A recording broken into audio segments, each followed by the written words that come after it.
অসমৰ দুই ভাৰোত্তোলকৰ ভাৰতীয় দলত স্থান লাভ। ভাৰোত্তোলক আইচেম্পা গগৈ আৰু পঞ্চমী সোণোৱালৰ জাতীয় দলত স্থান লাভ। শিৱসাগৰৰ ভাৰোত্তোলক সন্থাৰ খেলুৱৈ দুগৰাকীয়ে 1 পৰা 10 জুলাইত কাজাকিস্তানত অনুষ্ঠিত হ'বলগীয়া জুনিয়ৰ এছিয়ান গেমছ ভাৰোত্তোলক চেম্পিয়নশ্বিপ ভাৰতক প্ৰতিনিধিত্ব কৰিব। বৰ্তমান লক্ষ্ণৌত অনুশীলনত ব্যস্ত খেলুৱৈ দুগৰাকী। শিৱসাগৰৰ ভাৰোত্তোলক সন্থাৰ তত্বাৱধানত 2022 বৰ্ষৰ পৰা অনুশীলন কৰি আছিল দুয়ো। 2025ত বিহাৰত অনুষ্ঠিত হোৱা ৰাষ্ট্ৰীয় খেলো ইণ্ডিয়াত সোণৰ পদক পাবলৈ সক্ষম হৈছিল আইচেম্পা গগৈয়ে। নামটিৰ শ্বহীদ পিয়লি ফুকন মহাবিদ্যালয়ৰ ব্যায়ামাগাৰত অনুশীলন কৰি অসম তথা ভাৰতক প্ৰতিনিধিত্ব কৰা দুই খেলুৱৈৰ পিতৃ মাতৃক সম্বৰ্ধনা জনাই শিৱসাগৰ ভাৰোত্তোলক সন্থাই। ভাৰতৰ হৈ প্ৰতিনিধিত্ব কৰি জয়ী হৈ অহাৰ আশা প্ৰকাশ কৰিছে দুই খেলুৱৈৰ প্ৰশিক্ষকে।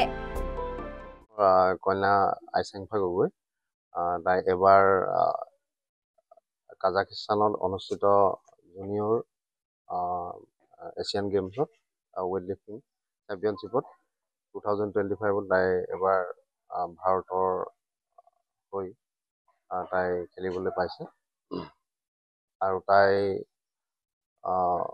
এতিয়া লক্ষ্ণৌ NCUৰ পৰা তাই গৈছে, কিন্তু ইয়াৰ আগত তাই শিৱসাগৰ আমাৰ জিলা ভাৰোত্তোলন সন্থাত জিমত তাই প্ৰেক্টিছ কৰিছিলে। যোৱা 2022 বৰ্ষৰ পৰা 21, 22, 23 এই 3 বৰ্ষ তাই শিৱসাগৰ জিলা ভাৰোত্তোলন সন্থাৰ তত্বাৱধানত তাই অনুশীলন কৰি আছিলে আৰু এতিয়া যোৱা 2025 বিহাৰ ৰাজগীৰত হোৱা ৰাষ্ট্ৰীয় ইউথ খেলো ইণ্ডিয়াত তাই সোণৰ পদক পাবলৈ সক্ষম হ'ল আৰু ইয়াৰ পিছতে তাই আপোনাৰ এছিয়ান চেম্পিয়নশ্বিপত তাই খেলিবলৈ ভাৰতৰ হৈ খেলিবলৈ তাই নিৰ্বাচিত হৈছে।